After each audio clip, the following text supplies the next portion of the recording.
স্ত্রীর অনুমতি লাগবে দায় রাখার জন্য। দায় রাখার নির্দেশ করেছেন রাসূল আকরাম সাল্লাল্লাহু আলাইহি সাল্লাম।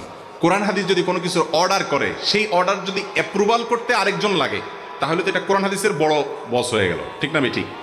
এক টেবিল থেকে অ্যাপ্রুভাল পেয়ে গেছেন, এখন আরেক টেবিলে যদি অ্যাপ্রুভাল নিতে হয়, তাহলে ওই টেবিলটা এই টেবিলের চেয়ে বড় না ছোট? আল্লাহ নির্দেশ করেছেন, রাসূল নির্দেশ করেছেন আরফুল্লুহা, দায় লম্বা করো। এখন যদি আপনি স্ত্রীর কাছে যায় পারমিশন নেওয়া লাগে, তাহলে তো রাসূল সাল্লাল্লাহু আলাইহি ওয়াসাল্লাম উপরে রেখে ফেললেন তারে, ঠিক না বেঠিক? আল্লাহর নির্দেশে পরে আর কারোর অ্যাপ্রুভাল নেওয়ার দরকার আছে না, রাখতে হবে। এখন কথা হলো, বউকে তো মানাইতে হবে, বুঝাইতে হবে।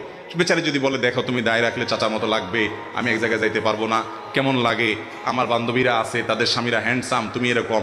আপনি তাকে বুঝাবেন, বলবেন দেখো তুমি যেরকম, আমার দায়টা তোমার ভালো লাগতেছে না, বলতেছো না রাখতে, ঠিক আছে, আচ্ছা তোমার দিকে খেয়াল রেখে আমি দায় নাই রাখলাম। আমারও একটা আবদার আছে, কি?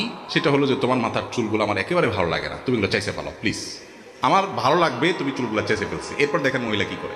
তখন মহিলা বলবে, তোমার আসল ডাক্তার দেখানো দরকার, এটা তুমি কি বললা? তখন আপনি এবার বলবেন যে ওই কথাটাই আমি বলতে চাইছিলাম, একটু সময় নিয়ে বললাম আর কি, যে আল্লাহ তাআলা তোমাকে চুল দিয়ে সৌন্দর্যমণ্ডিত করেছেন, ওই আল্লাহ আমাকে দাড়ি দিয়ে সৌন্দর্যমণ্ডিত। মহিলার নাই, পুরুষের আছে, বুঝতে হবে এটা মার্কা পুরুষের।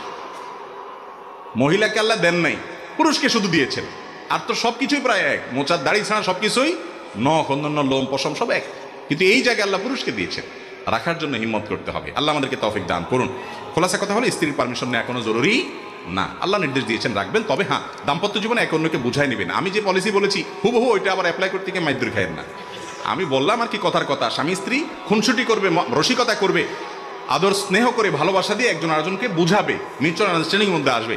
এরকম একেবারে কাঠখোট্টা কিসিমের হবেন না, আমি দায় রাখছি তুমি ঘর করলে করো না, বাবার বাড়ি যাও, এরকম কাঠখোট্টা টাইপের হবেন না, একটু বুঝাই নেবেন। আমি সেই কথাটা বলছি। আল্লাহ তাআলা আমাদেরকে বুঝার তৌফিক দান করুন। তা আগে থেকে যদি ওই যে 18 বস্তা 9 বস্তা দেখে বউ বিয়ে করে থাকেন, তো আর বুঝায় কি কাজে আসবে? এই জন্যই তো দিনদারি দেখা বিয়ে